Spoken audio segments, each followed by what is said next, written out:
বাংলাদেশে প্রতিদিন ঘটে যাওয়া গুরুত্বপূর্ণ ঘটনা ও নানা তথ্য নিয়ে আলোচনা এবং বিশ্লেষণে টিভিএন 24 নিউজ নেটওয়ার্কের নিয়মিত আয়োজন আলোচনায় বাংলাদেশ অনুষ্ঠানে দর্শক আপনাদের স্বাগত জানাচ্ছি। আমি আশফাক আহমেদ। আজকের অনুষ্ঠানে আমাদের সাথে অতিথি হিসেবে যুক্ত আছেন লুনা নূর, সম্পাদক কেন্দ্রীয় কমিটি সিপিবি, এবং আমাদের সাথে আরও যুক্ত আছেন শওকত আলী, কেন্দ্রীয় সদস্য জাতীয় নাগরিক কমিটি। আপনাদের স্বাগত জানাচ্ছি আলোচনায় বাংলাদেশ অনুষ্ঠানে। আপনাদের সাথে আলোচনা শুরু করার আগে কয়েকটি তথ্য আমি একটু দর্শকদের উদ্দেশ্যে তুলে ধরতে চাই। প্রথমে যে তথ্যটি একটু তুলে ধরতে চাই তা হচ্ছে বাংলাদেশ, ভারত সহ বিভিন্ন দেশে নানা প্রকল্পে অর্থায়ন বাতিল করেছে আমেরিকা। সামাজিক মাধ্যম এক্সে দেয়া এক পোস্টে department of government efficiency dose বলছে যে নিচের বিষয়সমূহের পেছনে আমেরিকার করদাতাদের অর্থ খরচ করার কথা, কিন্তু এগুলো বাতিল করা হলো। ডোজের প্রধান হিসেবে আছেন বর্তমানে ইলন মাস্ক, এবং এই সংস্থাটি 15টি অনুদান বাতিলের তথ্য দিয়েছে। তাতে বাংলাদেশের $29 মিলিয়ন রয়েছে। বাংলাদেশের রাজনৈতিক পরিস্থিতি শক্তিশালী করতে এই অনুদান দেওয়ার কথা ছিল। এছাড়া ভারতের জন্য বরাদ্দ করা $2,10,00,000 একটি তহবিলও আছে বাতিলের তালিকায়। ভারতের নির্বাচনে ভোটার উপস্থিতি বাড়ানোর পেছনে অর্থ খরচ হওয়ার কথা ছিল। নেপালের জন্য বাইডেন প্রশাসনের বরাদ্দ করা $3,90,00,000 বাতিল করে দিয়েছে ট্রাম্প প্রশাসন। এরপর যে তথ্যটি তা হচ্ছে প্রধান উপদেষ্টা অধ্যাপক ডক্টর মোহাম্মদ ইউনূস দেশের আইন শৃঙ্খলা পরিস্থিতি স্বাভাবিক রাখতে জেলা প্রশাসকদের সজাগ থাকার নির্দেশ দিয়েছেন। তিনি বলেছেন যে আইন শৃঙ্খলা পরিস্থিতি বা শান্তি শৃঙ্খলা বজায় রাখা মস্ত বড় ইস্যু, এটা আমাদের এখন 1 নম্বর বিবেচ্য বিষয়। এখানে যেন আমরা বিফল না হই, কারণ এটাতেই আমাদের সমস্ত অর্জন। আমরা এখন থেকে যেসব কর্মসূচি গ্রহণ করব সেখানে সর্বোচ্চ অগ্রাধিকার থাকবে আইন শৃঙ্খলা পরিস্থিতি স্বাভাবিক রাখা ও দেশের সকল মানুষকে সুরক্ষা প্রদান করা। নারী ও শিশু এবং সংখ্যালঘু সহ সকল নাগরিকদের সুরক্ষা দেয়া আমাদের দায়িত্ব। কে কোন মতবাদে বা রাজনৈতিক চেতনায় বিশ্বাসী সেটা বিবেচ্য নয়, কারণ সরকার দেশের সকল মানুষের সরকার, তাই তাকে সুরক্ষা দেয়া আমার কাজ, এমনটা বলেছেন প্রধান উপদেষ্টা। এরপর যে তথ্যটি তা হচ্ছে যে রাজনৈতিক পট পরিবর্তনের পর জামিনে মুক্ত পাওয়া আন্ডারওয়ার্ল্ডের শীর্ষ সন্ত্রাসীরা এবার দেশ ছেড়ে পালানোর চেষ্টা করছে, এমন একটি প্রতিবেদন প্রকাশ করেছে বাংলাদেশের একটি গণমাধ্যম। এবং সেখানে বলা হচ্ছে যে তারা বিভিন্ন মহলে তদবির করছে। কেউ আবার অসাধু চক্রকে অর্থের বিনিময়ে ম্যানেজ করারও চেষ্টা চালাচ্ছে। এরই মধ্যে পুরস্কার ঘোষিত শীর্ষ সন্ত্রাসী সাজেদুল ইসলাম ইমন ও কিলার আব্বাস মাসখানেক আগে দেশ ছেড়ে পালিয়েছে। ইমন এখন মালয়েশিয়া অবস্থান করছে। সেও একটি প্রভাবশালী মহলকে ম্যানেজ করে দেশ ছেড়েছে বলে অভিযোগ উঠেছে। তাছাড়া কিলার আব্বাসও দুবাই অবস্থান করছে, এমনটা বলছে প্রতিবেদনটি। আরও যদি দেখি, ছাত্র জনতার গণ আন্দোলনের মুখে গত বছরের 5 অগস্ট শেখ হাসিনা সরকার পতনের পর একে একে কারাগার থেকে বেরিয়ে যায় ঢাকার শীর্ষ সন্ত্রাসী হিসেবে খ্যাত সাজেদুল ইসলাম ইমন, ইমামুল হাসান হেলাল ওরফে পিচ্চি হেলাল, আব্বাস আলী ওরফে কিলার আব্বাস, সুইডেন আসলাম, খন্দকার নাইম আহমেদ ওরফে টিটন, খোরশেদ আলম ওরফে রাসু ওরফে ফ্রিডম রাসু, ফ্রিডম সোহেল ও হাবিবুর রহমান তাজ সহ কয়েকজন সন্ত্রাসী হাসিনা সরকারের পতনের পর পুলিশি নিষ্ক্রিয়তার সুযোগে বিদেশে পলাতক শীর্ষ সন্ত্রাসীদের কেউ কেউ আবার দেশেও ফিরেছেন, যেমনটি প্রতিবেদনে বলা হচ্ছে।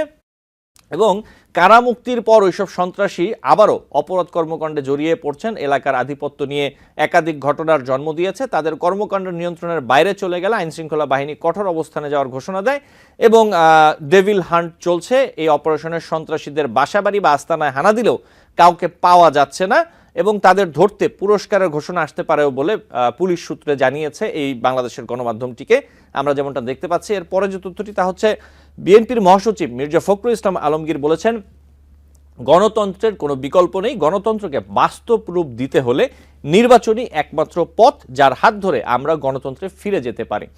এরপর যদি আমরা দেখি, বিএনপির সিনিয়র যুগ্ম মহাসচিব রুহুল কবির রিজভী বলেছেন, জাতীয় নির্বাচনের আগেই স্থানীয় সরকার নির্বাচনের দাবি কিছু রাজনৈতিক দলের দুরভিসন্ধিমূলক আচরণ। রিজভী বলেন, শেখ হাসিনা ভয়ঙ্কর পরিকল্পনা নিয়ে ওৎ পেতে আছেন। দ্রুত জাতীয় নির্বাচন দিয়ে সেই ষড়যন্ত্র নস্যাৎ করতে হবে। বর্তমানে 1-11-র মতো বিরাজনীতিকরণের পরিকল্পনা পরিলক্ষিত হচ্ছে বলে মন্তব্য করেছেন বিএনপির স্থায়ী কমিটির সদস্য আব্দুল মঈন খান। তিনি বলেছেন, 1-11-র যে পরিকল্পনা বিরাজনীতিকরণ, সেই সমস্যা আজকে কিন্তু আমি আবার নতুন করে দেখি। আমরা দেখতে পাচ্ছি তার অর্থাৎ 1-11-র একটি ইঙ্গিত আজকে নতুন করে চলে এসেছে। এবং আরেকটু যোগ করি এই বিষয়ে, সেটি হচ্ছে যে অন্তর্বর্তী সরকারের উদ্দেশ্যে বিএনপির স্থায়ী কমিটির সদস্য গয়েশ্বর চন্দ্র রায় বলেছেন, আমার পক্ষ থেকে অন্তর্বর্তী সরকারের প্রতি বিনীত অনুরোধ, একটা নির্বাচন আদায় করার জন্য জনগণকে যেন রাস্তায় গুলি খেয়ে মরতে না হয়। আপনারা সময় মতো নির্বাচন দেন, তাতে আপনারা ফুলের পাপড়িতে ঢাকা পড়বেন। আপনাদের গলায় যত মালা পরাবো তত মালার ওজন আপনারা সইতে পারবেন না। এবং গয়েশ্বর রায় আরও বলেছেন, আপনাদের আমরা সম্মানের সঙ্গে এনেছি, সম্মানের সঙ্গে বিদায় করতে চাই, আপনারা দায়িত্বটা পালন করেন। আর যদি আমাদের শেষ পর্যন্ত মাঠে নামান, কতটুকু সময় টিকবেন সেটা একটু ভেবে দেখবেন, এমনটা বলেছেন তিনি। এরপর যে তথ্যটি আমি একটু ছোট করে তুলে ধরি সবশেষ, তা হচ্ছে যে বৈষম্য বিরোধী ছাত্র আন্দোলন এবং জাতীয় নাগরিক কমিটির মাধ্যমে তরুণদের নেতৃত্বে একটি রাজনৈতিক দল ফেব্রুয়ারিতে আত্মপ্রকাশ করতে যাচ্ছে, যেটি আমরা অনেকদিন ধরে শুনে আসছি এবং জানি। এবং এই দলের নেতৃত্বে থাকবেন অন্তর্বর্তীকালীন সরকারে যে বর্তমানে উপদেষ্টা হিসেবে আছেন নাহিদ ইসলাম। দলের আহ্বায়ক হিসেবে তিনি দায়িত্ব পালন করবেন বলে ইতিমধ্যে নিশ্চিত হওয়া গেছে, এমনটা জানিয়েছে বাংলাদেশের একটি গণমাধ্যম ইত্তেফাক। তবে সদস্য সচিব কে হবেন তা নিয়ে চলছে বিতর্ক এবং তারা বলছে, গণমাধ্যমটি বলছে যে জানা গেছে 21শে ফেব্রুয়ারির আশপাশের সময় কেন্দ্রীয় শহীদ মিনারে জমকালো আয়োজনের মধ্য দিয়ে নতুন দলের আত্মপ্রকাশ ঘটবে। এই দলের সঙ্গে শিক্ষার্থীদের ছাত্র সংগঠনও নিয়ে আসা হবে এবং আসবেন ছাত্র নেতারা। এবং এদিকে নাহিদ ইসলামের দলের আহ্বায়ক পদ চূড়ান্ত হলেও সদস্য সচিব কে হচ্ছেন তা নিয়ে আলোচনা চলছে, এমনটা এই প্রতিবেদনে বলা হয়েছে। আমি আলোচনায় চলে যেতে চাই। শুরুতেই আমাদের সাথে আছেন দুজন অতিথি। আমি একটু লুনানুর আপনার কাছে আসি যে এই বিষয়টি নিয়ে, এই যে প্রধান উপদেষ্টা জেলা প্রশাসকদের উদ্দেশ্যে যে বললেন যে এখন থেকে যে সব কর্মসূচি গ্রহণ করা হবে সেখানে সর্বোচ্চ অগ্রাধিকার দেওয়া হবে আইন শৃঙ্খলা পরিস্থিতি স্বাভাবিক রাখা ও দেশের সকল মানুষকে সুরক্ষা দেওয়া, এবং এটাই এখন এক নাম্বার বিবেচ্য বিষয়। এটাতে যেন বিফল না হয়, কারণ এটার উপরে সমস্ত অর্জন নির্ভর করছে, অথবা এটাতেই আমাদের সমস্ত অর্জন, তিনি যেমনটা বলেছেন। এই যে কথাগুলো প্রধান উপদেষ্টা বললেন, আপনি কিভাবে দেখছেন বিষয়টা? এই কথাটা কি, এই বিষয়গুলো আরো আগে যদি উনি সামনে তুলে আনতেন, আইন শৃঙ্খলা পরিস্থিতি আমরা সারা দেশে বাংলাদেশে যেমনটা দেখছি, আপনার কাছে কি মনে হচ্ছে লুনানুর? শুভেচ্ছা সকলকে, আমার সহ আলোচক এবং যারা শুনছেন দর্শক শ্রোতা।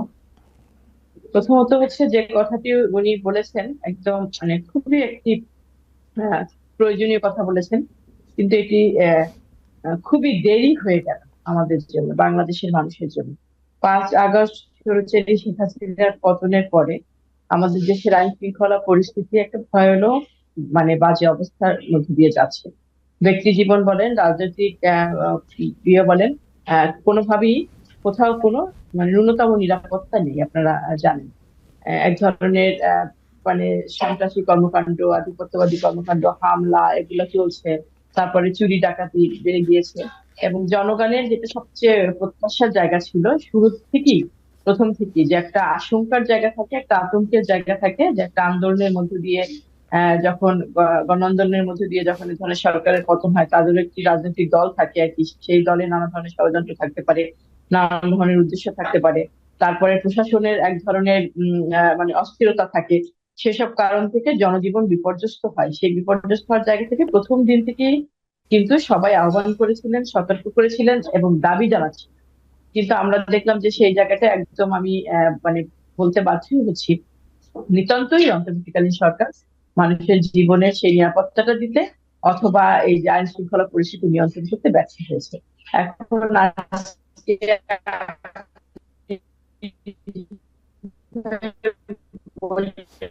আমি গণমাধ্যমে দেখলাম উনি যেভাবে কড়াকড়ি জেলা প্রশাসনকে বলেছেন, উনি যদি মানে ভোটের ব্যবস্থা করার সাথে সাথে এটি সবচেয়ে গুরুত্বপূর্ণ বিষয়, সেটা হচ্ছে আইন শৃঙ্খলা পরিস্থিতি নিয়ন্ত্রণে আনা, মানুষের জীবনের নিরাপত্তা নিশ্চিত করা।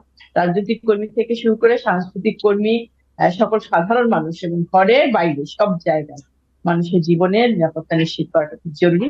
এবং আমার দাবি থাকবে, আহ্বান থাকবে যে শুধু বলার জন্য বলা না, উনি যে কথাটি জেলা প্রশাসকদের উদ্দেশ্যে বলেছেন সেটি যেন কার্যকর করেন এবং কার্যকর করতে আন্তরিক হন। এবং আমিও দেশের নাগরিক হিসেবে অথবা একজন রাজনৈতিক কর্মী হিসেবে প্রজাতন্ত্রের কর্মকর্তা দের কাছে এই দাবি করতে পারি, জেলা প্রশাসকদের কাছে, যে যদি সুনির্দিষ্ট করে নতুন করে কোনো নির্দেশনা নাও থাকে, এটি তাদের কর্তব্যের মধ্যে, তাদের দায়িত্বের মধ্যে অথবা তাদের চাকরির যে তার মধ্যে বর্তায় জনজীবনের নিরাপত্তা নিশ্চিত করা, আইন শৃঙ্খলা জি পরিস্থিতি লুনানুর, আমি যদি এখানে একটু যোগ করি, যেমনটা আমরা একটা পাবো।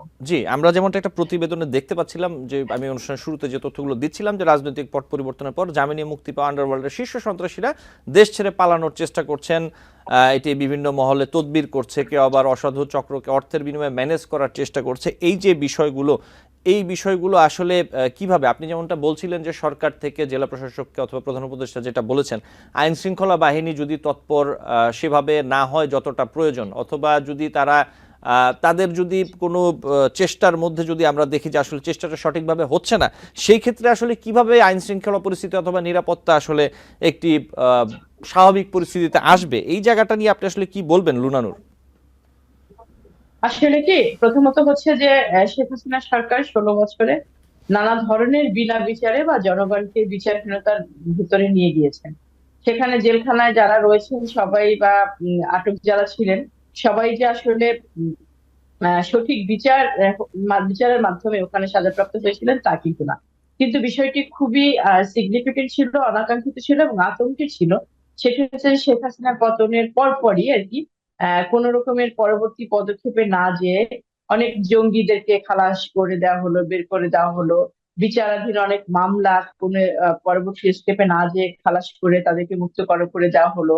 এবং জেলখানা ভেঙে যারা বের হয়ে আসলো তাদের সঠিক তথ্য আমাদের সামনে দিল না। এবং এরপরেও আমরা দেখলাম যে বিভিন্ন মামলার আসামি আর কি, বোমা হামলার আসামি, 21 আগস্ট গ্রেনেড হামলার আসামি, এইগুলো বিষয়গুলো মানে এটি হয়েছিল, হতেই পারে যে সকল বিচার সঠিক হয়নি, কিন্তু আমার মনে হয় যে সময় নিয়ে এই বিচারগুলো কে মানে সঠিক পথে এনে এদেরকে যদি কেউ মুক্ত হওয়ার মতো থাকতো তাকে মুক্ত করে দেওয়া সেটাই উচিত ছিল, কিন্তু সেটা কিন্তু হয়নি। সেই বিষয়টি খুবই আমাদের জন্য আতঙ্কের, বাংলাদেশের মানুষের জন্য এটি আতঙ্কের। এবং যে কথাটি আপনি বলছেন যে বিভিন্ন ভাবে তারা দেশের বাইরে যাওয়ার চেষ্টা করছে, এটি তো হচ্ছে। আপনি মনে করেন যে এই যে ফ্যাসিস্ট আওয়ামী সরকারের বা আওয়ামী লীগের নেতারা শত শত হাজার হাজার কর্মী, আপনি জঙ্গি যারা বেরিয়েছে বা সন্ত্রাসী যারা বেরিয়েছে তাদের বাইরেও এরা, এই সন্ত্রাসীরাও যারা বাইরে ছিল তারাও তো বর্ডার পাস হয়ে চলে গিয়েছে। অনেকে আপনারা জানেন, আপনাদের কাছে খবর আছে, আমাদের কাছে খবর আছে, তাই না? তো সেটা তো হচ্ছে, এবং সেই বিষয়টা কোনো বিচ্ছিন্ন বিষয় না। সামগ্রিকভাবে দেশের আইন শৃঙ্খলা পরিস্থিতি এবং এই কাঠামোগুলোর সাথে যারা জড়িত আছে, আমাদের মূল্যবোধের জায়গাটা এমন জায়গায় চলে গিয়েছে যেখানে আমরা রাষ্ট্রের নিরাপত্তা, মানুষের নিরাপত্তা, এই বিষয়গুলো আসলে আমাদের কাছে গুরুত্ব পাচ্ছে জি না। এবং এটা একটা আতঙ্কের বিষয় হয়ে যাচ্ছে। এবং জি আমার মনে হয় যে এটা আসলে এককভাবে শুধুমাত্র সরকারের সিদ্ধান্ত, মানে অন্তর্বর্তীকালীন সরকার পরিচালনায় যারা আছে, কয়েকজন উপদেষ্টা, প্রধান উপদেষ্টা সহ, শুধুমাত্র তাদের সিদ্ধান্ত বা নির্দেশনার কারণে হবে না। এটি সমগ্র যারা জড়িত আছে, প্রজাতন্ত্রের কর্মকর্তা কর্মচারী থেকে শুরু করে রাজনৈতিক কর্মী, গণমাধ্যম কর্মী, সকলের একটা সততার জায়গা, সকলের একটা নিষ্ঠার জায়গায় প্রমাণটা দিতে হবে আর কি। জি তাহলে হচ্ছে এই জায়গাগুলোকে আমরা বের করতে পারবো। লুনানুর, আপনাকে ধন্যবাদ। আমি নিশ্চয়ই আবার আপনার কাছে আসবো। শওকত আলী, একই বিষয় একটু আপনার কাছে আসি। এই যে সার্বিক বিষয় আইন শৃঙ্খলা পরিস্থিতি নিয়ে যে আলোচনাগুলো আমরা করছিলাম, লুনানুর বলছিলেন, আপনি এই বিষয়ে কি বলবেন? আহ, সম্মানিত দর্শক মন্ডলী এবং আমার সহ আলোচক এবং আপনাদের সবাইকে আসসালামু আলাইকুম। প্রথমত আমি লুনা নূর ওনার সাথে একমত। যেই বিষয়টা আমাদের এই প্রধান উপদেষ্টা আজকে বললেন যে এখন থেকে ডিসিরা আমরা চাই যে তারা আর সঠিকভাবে দায়িত্ব পালন করবে। আজকে থেকে কেন? আমি এটার সাথে একমত না। এটা শুরু থেকেই হওয়া উচিত ছিল। আচ্ছা, তারপরেও আসার কথা, বেটার লেট দ্যান নেভার। আমরা চাই যে এখন থেকে আইন শৃঙ্খলার যে পরিস্থিতি, যেটা আমরা যে প্রত্যাশা করি সে প্রত্যাশা অনুযায়ী হবে, মানুষের নিরাপত্তা থাকবে। কিন্তু একই সাথে আমরা উদ্বেগের সাথে লক্ষ্য করেছি, আমরা গত কিছুদিন আপনারা দেখেছেন যে গণমাধ্যমে এসেছে 600 প্রায় 600-র উপরে কিছু মানুষকে বর্ডার ক্রস করে পালিয়ে যেতে সহায়তা করা হয়েছিল। হ্যাঁ, তো কারা করলো এই প্রশ্নটা কিন্তু আমরা দীর্ঘদিন ধরেই করছি যে কারা করছে, কিভাবে তারা গেল। এবং এটার লুনানোর আরেকটা কথা বলেছেন, এটাও সত্যি যে আমরা দেখি যে বিগত সরকারগুলোর আমলে যে মামলাগুলো হয়েছে এগুলো অনেকগুলো রাজনৈতিক মামলা, প্রতিহিংসাপরায়ণ মামলা। সবগুলি যে কারেক্ট ব্যাপারটা এরকম না, কিন্তু তার তো একটা প্রসেস আছে। আপনি ওকে ঠিক আছে, আপনি একজনকে মিথ্যা মামলায় আপনি ফাঁসি দেওয়া হয়েছিল, আপনি তাকে ছেড়ে দিবেন, কিন্তু তার তো একটা প্রসেসের মধ্যে দিয়ে আপনাকে যেতে হবে, এটা প্রমাণ করতে হবে এটা মিথ্যা ছিল, এই এভিডেন্স তার ভিত্তিতে তাকে আমরা এখন খালাস দিচ্ছি বা দিচ্ছি। আমরা দেখলাম এরকম কোনো প্রসিডিউরের মধ্যে দিয়ে নাই। তো এইটা আরেকটা অশনির সংকেত। আপনি দেখেন একটা বিচার ব্যবস্থা, একটা দেশের স্বাধীন বিচার ব্যবস্থা কিন্তু গণতন্ত্রের একটা সবচেয়ে গুরুত্বপূর্ণ পার্ট। কিন্তু এখানে আমরা দেখতে পাচ্ছি বিচার ব্যবস্থার উপরে যেই দল ক্ষমতায় আসতেছে তাদের একটা নগ্ন হস্তক্ষেপ। যারা আওয়ামী লীগ আমলে ক্ষমতায় ছিল বিগত 15 বছর, তারা তাদের মতো করে বিচার বিভাগকে ব্যবহার করেছে। এখন আওয়ামী লীগ চলে যাওয়ার সাথে সাথেই যারা এখানে স্টেক হোল্ডার বলি আমরা, বা যে দলগুলো এখন প্রভাবশালী, সেই দলগুলোর প্রভাবে দেখা যাচ্ছে যে একদল যারা তাদের সাথে কানেক্টেড সেই মানুষগুলিকে তারা বের করে নিয়ে আসতেছে, অথবা বিচার বিভাগ তাদের চাপে তাদেরকে ছেড়ে দিচ্ছে। অথবা নানা কারণে নানা প্রসিডিউর না মেনে ছেড়ে দিচ্ছে। তো এই বিষয়গুলো আমরা মনে করি না এগুলো গণতন্ত্রের জন্য শুভ লক্ষণ। হ্যাঁ, তো আমরা চাই যে বিষয়গুলোর একটা যৌক্তিক সুরাহা হোক এবং এর সাথে আমাদের যেই আপনাদের গণমাধ্যম এবং রাজনৈতিক দল যারা আছে এবং একই সাথে যে আমলা যে কাঠামো, সেই কাঠামোর একটা যৌক্তিক সংস্কার। আমরা তো দাবি করছি যে নাগরিক কমিটির পক্ষ থেকে যে প্রত্যেকটা সিস্টেমের সংস্কার দরকার। আমরা মনে করি এটা এর সাথে কানেক্টেড। কারণ আমাদের আমলা থেকে শুরু করে প্রশাসনের প্রত্যেকটা জায়গা আমাদের করাপ্টেড। প্রত্যেকটা প্রতিষ্ঠানকে ধ্বংস করে দেওয়া হয়েছিল। তো সেই জায়গা থেকে আমরা প্রত্যাশা করি যে এইটার প্রত্যেকটা জায়গায় উপযুক্ত সংস্কারগুলো হবে এবং এইটার প্রত্যেকটা মানুষ তার দায় দায়িত্বগুলো ঠিকভাবে পালন করবে, সেগুলো মনিটর করবে এবং রাজনৈতিক দলগুলো তার সাথে মার্চ করবে একই সাথে। এবং আমরা একটা আমাদের যে স্বপ্নের বাংলাদেশ আমরা চাই সেটা আমরা গড়ে তুলতে সবাই মিলে আমরা একসাথে কাজ করবো। জি এই শওকত প্রত্যাশা আলী আমাদের। আপনাকে শওকত আলী আপনাকে ধন্যবাদ। আমি আবার আসবো আপনার কাছে। লুনা নূর, আমি একটু আপনার কাছে অন্য প্রসঙ্গে আসি। যেমনটা বলছিলাম যে বিএনপির স্থায়ী কমিটির সদস্য আব্দুল মঈন খান তিনি বলেছেন যে ১/১১ যে পরিকল্পনা বিরাজনীতিকরণ, সেই সমস্যা তিনি আবার দেখতে পাচ্ছেন এবং তিনি বলছেন যে একটি ইঙ্গিত আজকে নতুন করে এখানে চলে এসেছে ১/১১, এটি তার বক্তব্য। এবং অন্তর্বর্তী সরকারের উদ্দেশ্যে বিএনপির স্থায়ী কমিটির সদস্য গয়েশ্বর চন্দ্র রায় বলছেন, আপনাদের আমরা সম্মানের সাথে এনেছি, আপনারা সম্মানের সঙ্গেই বিদায় করতে চাই, দায়িত্ব পালন করেন। আমরা যদি আমাদের শেষ পর্যন্ত মাঠে নামান, কতটুকু সময় টিকবেন সেটা একটু ভেবে দেখবেন। এই যে বিএনপির নেতারা কথা বলছেন 1/11-এর ইঙ্গিত কিংবা বিএনপির আবার রাজপথে নামার কথা, আসলে কেন বলছেন? আপনার কাছে কি মনে হচ্ছে লুনানুর? হ্যাঁ, ওনারা কেন বলছেন, কি মনে হচ্ছে জি সেটা আসলে তো বলাটা ঠিক না, কিন্তু আমার যেটা মনে হচ্ছে যে খালেদা জিয়ার যে মামলাটি রাষ্ট্রপক্ষ আবার আপিল করলেন আর কি খালাসির বিরুদ্ধে, সম্ভবত সেটাকে ধরি প্রতিক্রিয়া হিসেবে এটা বলছে। তবে এটা তো সত্য যে সর্বত্র যে একটা আলোচনা করছে অনেকেই আর কি, যে প্রচলিত রাজনৈতিক দলগুলোকে খারিজ করে দেওয়ার জন্য জনগণের প্রতি আহ্বান, নতুন বন্দোবস্তর নামে সকল রাজনৈতিক দলকে একই মানে পাটাতনে এনে প্রশ্নবিদ্ধ করা, এই বিষয়গুলো এক ধরনের ইঙ্গিত দেয়। আমার ধারণা যে সেই কথা বিবেচনা করে হয়তো উনি বলে থাকতে পারেন। যে কথাটি বিষয় যে বিরাজনীতিকরণ মানে হচ্ছে যে প্রচলিত যে রাজনৈতিক দলগুলো বাংলাদেশে কাজ করে আসছে 1971 সালের পর থেকে তৈরি হয়েছে, যারা বিএনপি বলেন বা অন্য রাজনৈতিক দল বলেন, তারা তারা একটা কাঠামোর মধ্য দিয়ে রাষ্ট্র পরিচালনা করেছে, তাদের দল পরিচালনা করে। সেই দলগুলোর মধ্যে যে পূর্ণাঙ্গভাবে গণতন্ত্র বিরাজমান আছে বা জনগণের পূর্ণ আস্থা আছে সেই দলগুলোর প্রতি, সেটা না। কিন্তু তার মানে এই না যে সেই দলগুলোকে খারিজ করে দিয়ে বাদ দিয়ে বাংলাদেশের জনগণের মুক্তি আনার নতুন কোনো পথ তৈরি অবশ্যই নতুন পথ তৈরি করতে হবে। কিন্তু মানে একদম আমি খারিজ করে দেবো বা একটি রাজনৈতিক দল একটি প্ল্যাটফর্ম খারিজ করে দিবে, এই প্র্যাকটিসটা ঠিক না। আমার মনে হয় যে এইসব যে আলোচনা উঠছে, ভোটদান, নতুন বন্দোবস্ত করতে হবে, নতুন রাজনৈতিক মানে পথ তৈরি করতে হবে, সেই সকল বিবেচনায় এবং বেগম খালেদা জিয়ার মামলাটাকে মানে কি বলবো পুনরুজ্জীবিত করা সরকারের যে পদক্ষেপ, সেখান থেকে হয়তো মানে মনীষ সাহেব এই মন্তব্য করেছেন। জি আরেকটি কথা আপনি যেভাবে বললেন যে গয়েশ্বরচন্দ্র রায় বলেছেন, উনি একদম কারেক্টলি বলেছেন। সেটা হচ্ছে অন্তর্বর্তীকালীন সরকারের প্রথম প্রধান এবং যদি মানে একটি কর্তব্য ধরেন সেটি হচ্ছে যে নির্বাচনের ব্যবস্থা করা। সেই নির্বাচনের ব্যবস্থা করার কিছু পূর্বের কাজ কন্ডিশন আছে আর কি। যেমন একটু আগে বলছিলাম যে আইন শৃঙ্খলা পরিস্থিতি নিয়ন্ত্রণে রাখা, জনজীবনের নিরাপত্তা নিশ্চিত করা, এবং দীর্ঘদিন যেহেতু একটি ভোটারবিহীন রাজনৈতিক সংস্কৃতি, ভোটবিহীন রাজনৈতিক সংস্কৃতির মধ্যে আমরা ঢুকে গিয়েছিলাম এবং আমাদের ভোটার তালিকা, আমাদের নির্বাচন কমিশন সর্বোচ্চ একটি দুর্বৃত্তায়নের মধ্যে ঢুকে গিয়েছিল, সেখানে একটা মিনিমাম সংস্কারের প্রয়োজন আছে অবশ্যই, না হয় জনগণের মতের সঠিক প্রতিফলন বাধাগ্রস্ত হবে আর কি।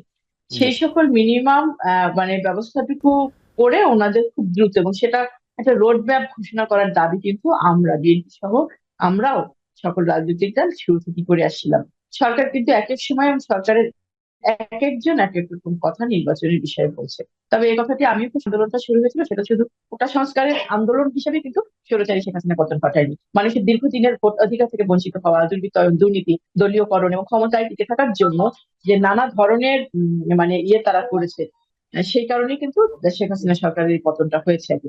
এবং সেই কাজগুলো যদি আবার অন্তর্বর্তীকালীন সরকার কোনোভাবে সেগুলোকে অনুসরণ করে, তার কোনো কর্মসূচির মধ্য দিয়ে যদি জনগণের মনে হয় যে সেই কাজগুলোকেই সে অনুসরণ করছে, তাহলে তো জনগণ আবার সিদ্ধান্ত নেবে আর কি। জি এবং লুনানুর, সেই কারণে আমার মনে হয় যে অতি দ্রুত মানুষের যে অধিকার, সবচেয়ে বড় যেটা অপ্রাপ্তির জায়গা, ভোটাধিকার প্রতিষ্ঠা করার এই জায়গাটি সরকারের নিশ্চিত করা উচিত, জি জি নির্বাচনী রোডম্যাপ ঘোষণা করা উচিত। আপনাকে ধন্যবাদ। আমাকে একটু বিরতি নিতে হবে, বিরতি থেকে ফিরে আপনাদের সাথে আলোচনা চালিয়ে যাব। শওকত আলী আপনার সাথে থাকবেন। দর্শক, আলোচনায় বাংলাদেশ অনুষ্ঠানে নিচ্ছি ছোট্ট একটি বিরতি, সাথে থাকবেন। টিবিএন 24 টেলিভিশন দেখতে আজই কল করুন 7187776556। লগ ইন করুন www.totalcablebd.com।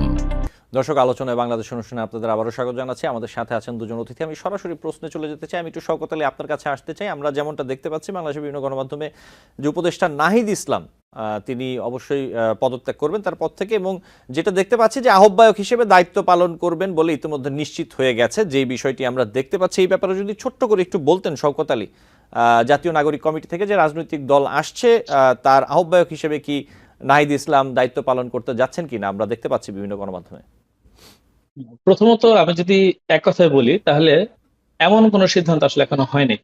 আপনারা জানেন যে একটা নতুন রাজনৈতিক দল গড়ে তোলার আয়োজন চলছে, যেখানে জাতীয় নাগরিক কমিটির পক্ষ থেকে এবং বৈষম্যবিরোধী ছাত্র আন্দোলনের পক্ষ থেকে একাধিক প্রতিনিধিরা মিলেই রাজনৈতিক দলটা গড়ে তুলবেন। এখন এই রাজনৈতিক দল গড়ে তোলার যে প্রক্রিয়া, তার একটা প্রক্রিয়া আছে। সেই প্রক্রিয়াটা কি? এবং আরেকটা যে কথা এভাবে ছড়িয়ে গেছে আর কি, যে ছাত্রদের দল, কিন্তু মূলত ছাত্ররাই এরা দলটা গড়ে তুলছে, ব্যাপারটা এমন না। এটা প্রত্যেকটা শ্রেণী পেশার মানুষই এই দলে অংশগ্রহণ করতে পারে, তো সে যেই হোক। একই রকম ভাবে উপদেষ্টা নাহিদ ইসলাম বা অন্যান্য উপদেষ্টাও যারা আছেন এবং জাতীয় নাগরিক কমিটিতে যারা আছেন, তারা প্রত্যেকেই তাদের জায়গা থেকে পদত্যাগ করে জনগণের কাতারে নেমেই তারা একটা দল গড়ে তোলার যার প্রত্যেকটা মানুষের গণতান্ত্রিক অধিকার, সেটা তারা অংশগ্রহণ করবে। এখন সেই দল সিদ্ধান্ত নিতে হবে আগে যে নাহিদ ইসলাম তার উপদেষ্টা থেকে পদত্যাগ করে সেই দলে আসবেন কিনা, এবং আসার পরে সে অ্যাকচুয়ালি কোন পদে যাবে সেইটা তো সিদ্ধান্ত নেবে সেই দলের যারা স্টেক হোল্ডার বা দল যারা গড়ে তুলবেন, তার যে কমিটি বা তাহলে ফোরাম, এই সেই ফোরাম। সংবাদগুলো শওকত আলী, আমি একটু প্রশ্ন রাখি, দুঃখিত আপনাকে থামাতে হলো। জি, আমি জি, জি। যেটা প্রশ্ন করতে চাই যে এই যে বিভিন্ন বাংলাদেশের গণমাধ্যমে আমরা দেখতে পাচ্ছি যে তারা সূত্র মতে অথবা তারা নিশ্চিতভাবেই অনেকে বলে দিচ্ছেন যে নাহিদ ইসলাম যুক্ত হচ্ছেন কোনো রাজনৈতিক দলের সাথে অথবা আহ্বায়ক হচ্ছেন। এই বিষয়গুলো আসলে কিভাবে তারা কনফার্মেশন পাচ্ছেন শওকত আলী? আমার ধারণা এই বিষয়গুলো পুরোটাই অনুমান নির্ভর। কেন আমি বলি, আপনি দেখেন যে এর আগেও কয়েকবার আলোচনায় নাহিদ ইসলাম নিজেও তার রাজনৈতিক দলে আসার প্রত্যাশার কথা ব্যক্ত করেছেন, এবং সারা দেশে নাহিদ ইসলামের একটা ইমেজ তৈরি হয়েছে, আপনারা জানেন। আমরা সবাই এইটার সাথে ওয়াকিবহাল আছি। তো সেই হিসেবে গণমাধ্যমগুলো তাদের অনুমান নির্ভর এবং নানা রকম ভাবে তাদের মতো করে তারা এক ধরনের তার বক্তব্য যেটা সেটা তারা দিচ্ছেন। কিন্তু এই কোনো বক্তব্যটাই আমাদের এটা অফিসিয়াল বক্তব্য না, এবং আমি আপনাকে বলতে পারি যে এমন কোনো সিদ্ধান্ত এখন অফিসিয়ালি এখানে আসে নাই। আসলে আমরা অফিসিয়ালি সেই বিষয়গুলো আপনাদের জানাবো এবং পাবলিকলি এগুলো তুলে ধরা হবে। জি কিন্তু এই আমার যে ধারণা সেটা পুরোটাই অনুমান নির্ভর, এবং তারা তাদের ধারণা থেকে তাদের প্রত্যাশাও আছে সেক্ষেত্রে। সেই প্রত্যাশার জায়গা থেকেও হয়তো তারা নাহিদ ইসলামকে চাচ্ছে, সেটা তারা হতে পারে। কিন্তু এরকম কোনো সিদ্ধান্ত এখনো নাগরিক কমিটি বা বৈষম্য ছাত্র আন্দোলন কোথাও থেকে এরকম কোনো সিদ্ধান্ত আকারে যেভাবে বললেন আপনি, যে মানে নিশ্চিত, এরকম কোনো নিশ্চয়তা আমরা দিতে পারছি না। জি শওকত আলী, এবং এখানে আরেকটি প্রশ্ন আমি একটু রাখি আপনাকে, যে দলের সদস্য সচিব পদে জাতীয় নাগরিক কমিটির সদস্য সচিব আক্তার হোসেন, ঢাকা বিশ্ববিদ্যালয় শিবিরের সাবেক সভাপতি ও নাগরিক কমিটির যুগ্ম আহ্বায়ক আলী হাসান জুনায়েদ, বৈষম্য বিরোধী ছাত্র আন্দোলনের আহ্বায়ক হাসনাত আব্দুল্লাহ ও সার্জিস আলমের নাম নিয়ে আলোচনা রয়েছে। এমনও দেখতে পাচ্ছি আমরা বিভিন্ন গণমাধ্যমে যে তাদের নাম নিয়ে আলোচনা চলছে, কে তাদের মধ্যে থেকে সদস্য সচিব হবেন। এবং আমি কয়েকটি কোট করে একটু আপনাকে তুলে ধরি, সেটি হচ্ছে যে বৈষম্য বিরোধী ছাত্র আন্দোলনের মিডিয়া সেলের সম্পাদক আল মাসনুন ফেসবুকে একটি পোস্ট দিয়েছেন। তিনি লিখেছেন, আক্তার হোসেন যদি আমাদের ছাত্রদের নতুন রাজনৈতিক দলের সর্বোচ্চ নেতৃত্ব স্থানের কোথাও না থাকে, এই রাজনৈতিক বন্দোবস্ত আমাদের না, রাজনীতি আমরা তাকে মাথার উপর রেখেই করব। এরপর যদি বলি, সমন্বয়ক নুসরাত তাবাসসুম ফেসবুকে এক পোস্টে লিখেছেন, আক্তার হোসেন ভাই আমার পীর, ভাইয়ের হাতে আমরা রাজনীতিতে বায়াত, ভাই যদি আমার চোখ বেঁধে দিয়ে বলেন ঝাঁপ দে, আমি ভাববো না, সামনে কি আছে, ভাইয়ের নামে দুটো কথা বলার আগে নিজ নিজ খাতা খুলে দেখে নেওয়া উচিত। এদিকে ঢাকা বিশ্ববিদ্যালয় শিবিরের সাবেক আরেক সভাপতি, নাগরিক কমিটির যুগ্ম সদস্য সচিব রাফে সালমান রিফাত ফেসবুকে পোস্টে উল্লেখ করেন, আক্তারকে মাইনাস করতেছে কে, নাহিদ নাকি মুস্তাফিজ, কই থেকে মাইনাস করতেছে, দলে নেবে না। দলের সদস্য সচিব পদ নিয়ে কি আসলে কিছু চলছে শওকত আলী? আসলে বিষয়টা হয় কি যে আপনি দেখেন দল সেটা গড়ে ওঠে নাই এখনো, সেটা উঠবে। আহ্বায়ক থাকবে কিনা, সদস্য সচিব থাকবে নাকি, দলের গঠনতন্ত্র কিরকম হবে, সেই বিষয়গুলো এখনো চূড়ান্ত না। কিন্তু তার মধ্যেই নানা রকমের আপনি তো জানেন, এরকম একটা দল যখন একটা বড় দল গড়ে ওঠে তখন সেখানে একাধিক ক্যান্ডিডেট থাকে এক একটা পদের জন্য। তো এখানে এরকম আছে, আমি এটাকে আমরা বলতে পারি যে এখানে অনেকেই সভাপতি হতে চায় বা দলের নানা রকম পদে যেতে চায়। এটা খুব স্বাভাবিক একটা প্রক্রিয়া। এবং তার সেক্ষেত্রেও আমরা দেখি যে এখানে যারা আমাদের এই পুরো দল গঠনের প্রক্রিয়া যারা আছেন তারাও এক একজনকে ভোট দেন। স্বাভাবিক, সবাই তো একজনকে ভোট দিবে না। তো এই বিষয়গুলো আলাপ আলোচনা এখনো এগুলো চূড়ান্ত হয়নি। এবং আমাদের যে দল গঠনের যে প্রক্রিয়া নিয়ে যে আলোচনা হচ্ছে, সে আলোচনার মধ্যে এগুলো আছে যে যারা আহ্বায়ক হতে চায় বা সদস্য সচিব হতে চায়, এরকম আমাদের একাধিক প্রার্থী আছে। এবং সেগুলো দলের অর্গানোগ্রাম যারা থাকবেন এবং যারা একটা আমাদের কেন্দ্রীয় যে ফোরামটা হবে, সেই ফোরামের ভোটিং এর মাধ্যমেই সিদ্ধান্ত হবে। সেই ভোটিং এ এক একজনকে ভোট দিতেই পারে, স্বাভাবিক। এবং যে চূড়ান্ত ভাবে বিজয়ী হবেন তিনি দলের প্রধান বা সদস্য সচিব বা যে কোনো পদ হোক সেটা ধারণ করবেন। এখন পর্যন্ত আমরা সিদ্ধান্ত এগুলি। এর বাইরে যে কথাগুলো ফেসবুকে দেখছেন, এগুলো আপনি তাদের ব্যক্তিগত মতামত হিসেবেই আমরা নেয়ার জন্য আমরা জি, কিন্তু আহ্বান জানাবো শওকত আলী, সবাইকে। যদি আপনাদের গঠনতন্ত্র অথবা এই বিষয়গুলো যদি এখনো পর্যন্ত একটি সিদ্ধান্তে নাও পৌঁছে থাকেন, কিছু বিষয় হয়তো বা পৌঁছাবেন, কিন্তু গঠনতন্ত্র থেকে শুরু করে অন্যান্য বিষয়গুলো, তাহলে আমরা যদি শুনতে পাচ্ছি যে এই মাসের মধ্যে একটি নতুন রাজনৈতিক দলের ঘোষণা আসতে পারে, সেই বিষয়টি আসলে তাহলে কি হবে? না, দেখেন, চূড়ান্ত হয়নি তার মানে না যে হয়নি। আমাদের একটা খসড়া গঠনতন্ত্র আছে যেটা 2-1 দিনের মধ্যে চূড়ান্ত হয়ে যাবে। এবং খুব দ্রুতই আমরা আগামী 4 থেকে 5 দিনের মধ্যে হয়তো আমরা সেটা দল আকারে আমরা হয়তো সেটা একজাক্টলি আমি সময়টা আপনাদের এখনই বলতে পারছি না। সিদ্ধান্ত হলে সেটা আমরা সিদ্ধান্ত আকারে আপনাদের জানিয়ে দেওয়া হবে আশা করি। জি জি, শওকত আলী, ধন্যবাদ। লুনানুর, আমি একটু আপনার কাছে আসতে চাই। আপনি একটি রাজনৈতিক দলের সাথে জড়িত আছেন। সাধারণ মানুষের অনেকেই জানেন না, আমিও ব্যক্তিগতভাবে যদি বলি যে খুব ভালোভাবে স্পষ্টভাবে আমারও ধারণা নেই, এবং আমার বিশ্বাস যে অনেকেরই ধারণা নেই। এই যে রাজনৈতিক দলগুলো রাজনৈতিক কার্যক্রম পরিচালনা করতে গেলে তো অর্থের প্রয়োজন হয়। এটি আসলে কিভাবে আসে, কিভাবে পরিচালিত হয়, কিভাবে এই অর্থটি রাজনৈতিক দলগুলো আসলে ব্যবস্থাপনা করে, একটু যদি বলতেন লুনানুর, আপনারা কিভাবে করেন? প্রথমত হচ্ছে সাধারণ মানুষ জানে না এই বিষয়টি, এখন আমি নিয়ে এসেছি। মানে প্রযুক্তির এই সময় এসে মানুষের কাছে পরিষ্কার হয়ে গেছে। আমাদের অর্থায়নের নানা রকম বিষয় আছে। আমরা সাধারণত গণমানুষের সাহায্য নিয়ে, আপনারা জানেন যে আমাদের কর্মসূচি রয়েছে গণমানুষের সাহায্য নিয়ে আমরা মানে এটা করে থাকি। আর আমাদের পার্টির সদস্য শুভানুদ্দায়ীদেরও পার্টির সদস্যদের বাধ্যতামূলক তাদের আয়ের উপরে বা জীবনযাত্রার ব্যয়ের উপরে একটা নির্দিষ্ট পরিমাণ টাকা পার্টি ফান্ডে দেয়া, এবং শুভানুদ্দায়ীদের কাছ থেকে টাকা নিয়ে আমরা আমাদের পার্টি পরিচালনা করি। এবং আমাদের সামর্থ্য, কর্মসূচির ধরন আপনারা সেটা জানেন নিশ্চয়ই, বাংলাদেশের মানুষ জানেন। বড় বড় রাজনৈতিক দলগুলো তো আসলে ব্যবসায়ীদের টাকা বিনিময়ে চলে, নমিনেশনের ব্যবসা করে চলে তারা। এবং যত টাকা ব্যাংক থেকে খেলাপি হয়, সে খেলাপি কিভাবে মওকুফ হয়, বড় বড় আওয়ামী লীগ, বিএনপি যারা ক্ষমতায় ছিল, সেটা আসলে বাংলাদেশের মানুষ জানে যে ব্যাংকের টাকা মওকুফ হয়, তার কত পার্সেন্ট কোথায় যায়, কোন রাজনৈতিক মানে দলের কোথায় যায়, সেটা একটা বিষয়। তারপরে নানাভাবে শোনা যায় বিদেশি সাহায্য সহযোগিতা, আন্তর্জাতিক সাম্রাজ্যবাদী প্রতিষ্ঠানগুলোর নানা ধরনের ইন্ধন বলেন বা নানা ধরনের তাদের যে কর্মসূচি গুলো থাকে সেটার অংশ হিসাবে আসে। এবং আওয়ামী লীগ, বিএনপি বলেন, বাংলাদেশের ক্ষমতায় মানে 53 বছরে যারা ক্ষমতায় ছিল বা 75 পরবর্তী সময় যারা ক্ষমতায় ছিল, তারা সকলেই তো রাজনৈতিক দলগুলোর মধ্যে অর্থনীতির একটা দুর্বৃত্তায়ন বা দুর্নীতি শুরু করেছে। আপনি দেখেন যে যারা রাজনীতি করছে তারা কিন্তু এমপি না। গত সংসদে দেখেছেন 87% ছিল ব্যবসায়ী, এবং এই ব্যবসায়ীরা এই যে নমিনেশন বিক্রির যে একটা বড় মানে কি বলবো ব্যবসা বা বাণিজ্য আওয়ামী লীগ শুরু করেছিল আর কি গত কয়েক বছর ধরে, হ্যাঁ, তার তৃণমূল পর্যায় থেকে শুরু করে মানে কোটি কোটি লক্ষ লক্ষ হাজার হাজার প্রার্থী কোটি কোটি টাকা দিয়ে, এবং যেমন কি নমিনেশন পেপারের দলীয় নমিনেশন পেপারের যে মূল্য ছিল আর কি, এই টাকাগুলো কোত্থেকে আসে? আপনি মনে করেন একটি জেলা পর্যায়ে বা উপজেলা পর্যায়ের যুবলীগের বা ছাত্রলীগের সভাপতি সাধারণ সম্পাদক বা যুবলীগের একদম সভাপতি সাধারণ সম্পাদক থেকে শুরু করে যুগ্ম সম্পাদক বা নানা ধরনের সম্পাদক, আমি এমনি বলার জন্য বলছি, সমাজ কল্যাণ সম্পাদক, সাংস্কৃতিক সম্পাদক, তারাও নমিনেশন পেপার কিনেছিল, এবং সেই নমিনেশন পেপারের কত দাম ছিল, এবং সেই নমিনেশন বিক্রির যে একটা বাণিজ্য, ওবায়দুল কাদেরের নামে যে একটা অভিযোগ যে সে এটা বিক্রি করেছে, নমিনেশন বিক্রি করেছে টাকার বিনিময়ে, শেখ হাসিনাও করেছে, তার পরিবারের নামও করেছে। তো তাদের টাকা উৎসগুলো কিন্তু সেইটা, মানে বিভিন্ন ব্যবসায়ীদের কাছ থেকে, ব্যবসা প্রতিষ্ঠানের কাছ থেকে, এমনকি শোনা যায় যে বিদেশের কোনো কোনো প্রতিষ্ঠানের কাছ থেকে জনগণের টাকাকে তারা, আমি কি বলবো, মেরে নিয়ে তাদের দলের পেছনে তারা ব্যয় করতো। আর আমাদের যেটা আমি বলবো, সুস্পষ্ট করে বলতে চাই, আমরা প্রতি বছর অডিট করাই বাইরে গিয়ে দিয়ে, এবং নির্বাচন কমিশনের সেটাও জমা দিই।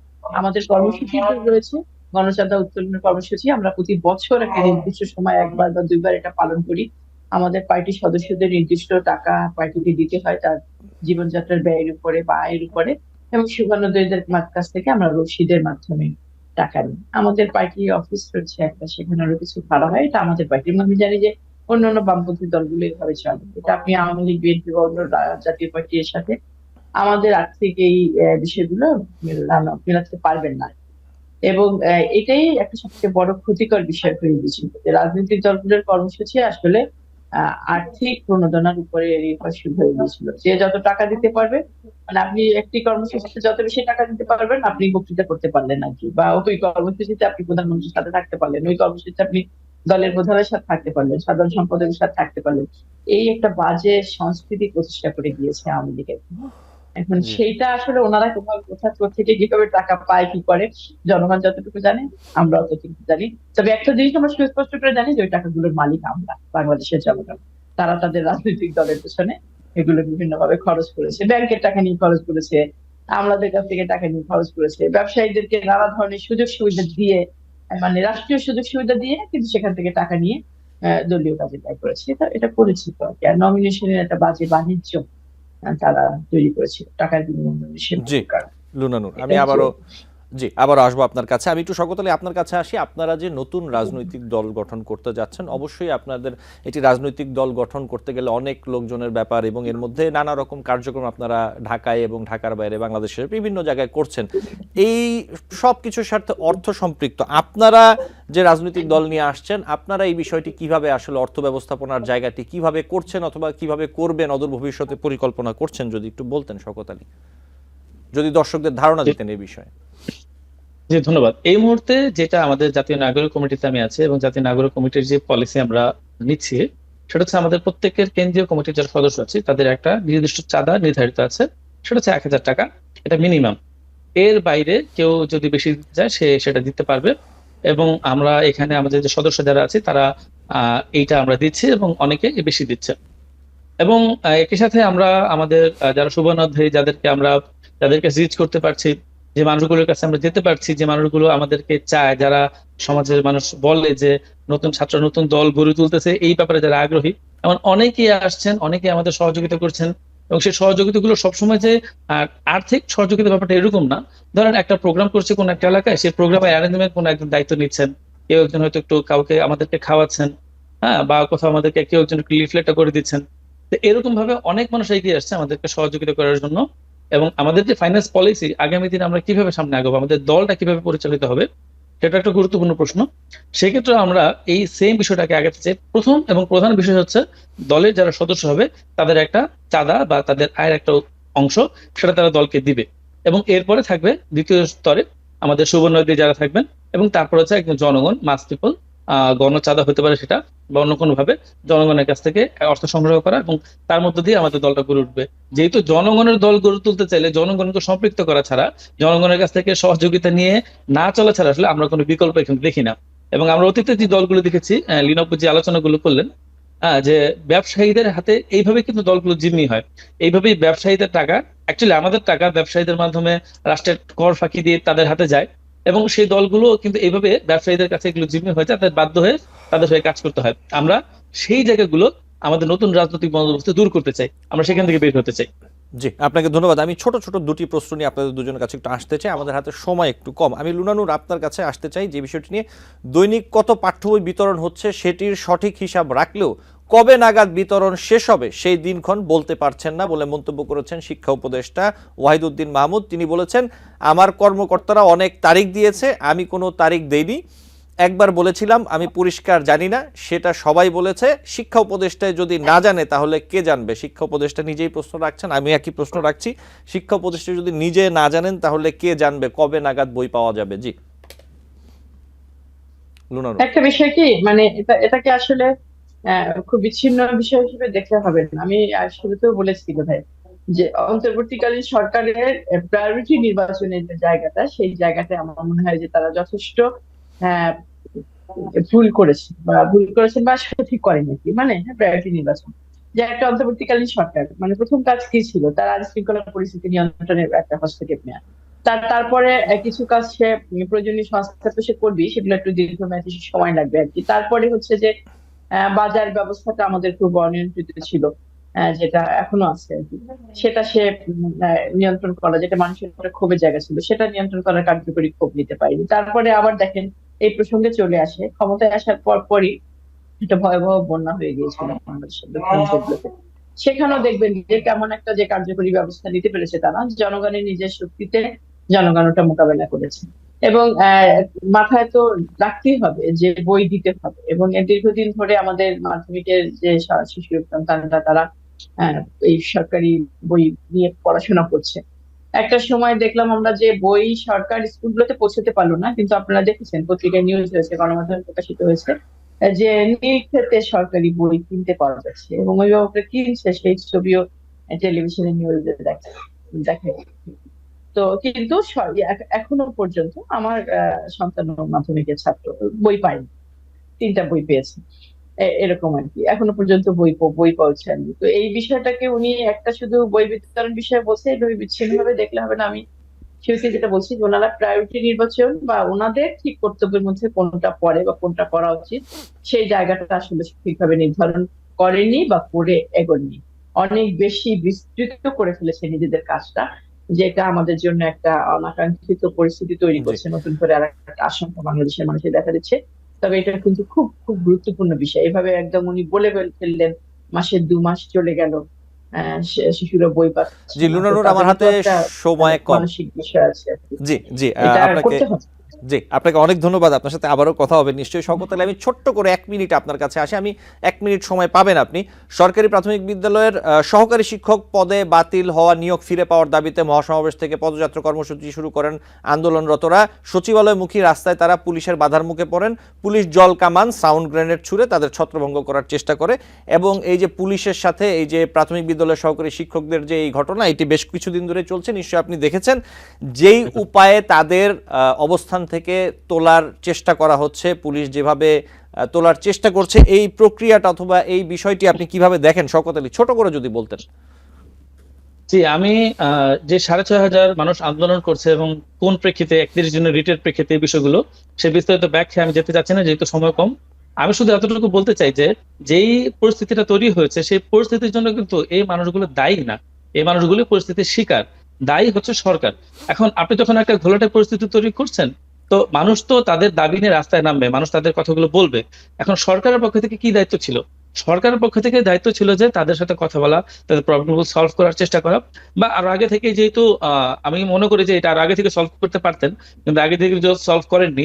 এখন যে মানুষগুলো বিক্ষুব্ধ হয়েছেন, সেই বিক্ষুব্ধ মানুষগুলোর কথা তো শোনা দরকার ছিল, কিন্তু সেটা না করে আমরা দেখলাম যে সরকার বা প্রশাসন বা পুলিশ ঠিক আগের মতোই সেই ফ্যাসিবাদী কায়দায় তাদেরকে দমন করার জন্য, দমন পীড়নের যেই পদ্ধতি, যেই রাস্তা, সেই রাস্তায় তারা চললো। তা আমরা এটা চাই না। নতুন বাংলাদেশে আমরা চেয়েছিলাম যে মানুষ তার অধিকারের কথাগুলো বলবে, তার মানুষের কথাগুলো শোনার একটা জায়গা তৈরি করতে হবে। মানুষ কোথায় বলবে তাহলে? তো এই বিষয়টাতে আমরা মনে করি যে পুলিশের এই কাজ এটা নিন্দনীয় হয়েছে, ন্যাক্কারজনক, এবং আমরা কোনো আন্দোলন বা কোনো মানুষের দাবিকে এইভাবে দমানো নতুন বাংলাদেশে একইভাবে হবে, আগের পুনরাবৃত্তি ঘটবে, সেটা আমরা চাই না। এবং এই বিষয়ে আমরা যথাযথ যারা সংশ্লিষ্ট আছেন তাদেরকে দায়িত্বশীল হতে আহ্বান জানাই, এবং যারা দোষী তাদেরকে আমরা বিচারের দাবি করি। জি, শওকত আলী, আপনাকে অনেক ধন্যবাদ, এবং লুনা নূর, আপনাকে আন্তরিকভাবে ধন্যবাদ জানাচ্ছি আজকে যুক্ত হওয়ার জন্য এবং সময় দেওয়ার জন্য। আপনারা ভালো থাকবেন। আপনাদের সাথে নিশ্চয়ই আবারও অন্য কোনো দিন অন্যান্য বিষয়ে আলোচনা হবে, এবং আমাদের দর্শক আপনাদের মূল্যবান মতামত শুনতে পারবেন। ধন্যবাদ। ধন্যবাদ আপনাকে। Thank you. দর্শক, আলোচনায় বাংলাদেশ অনুষ্ঠানে আজ এই পর্যন্তই। পরবর্তী অনুষ্ঠান দেখার আমন্ত্রণ জানিয়ে বিদায় নিচ্ছি।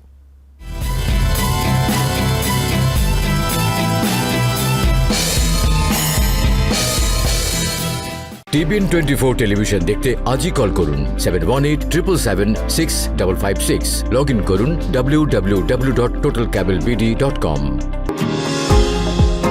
নিউ ইয়র্ক থেকে সম্প্রচারিত TBN 24 টেলিভিশন বিশ্বজুড়ে বাঙালির কণ্ঠস্বর।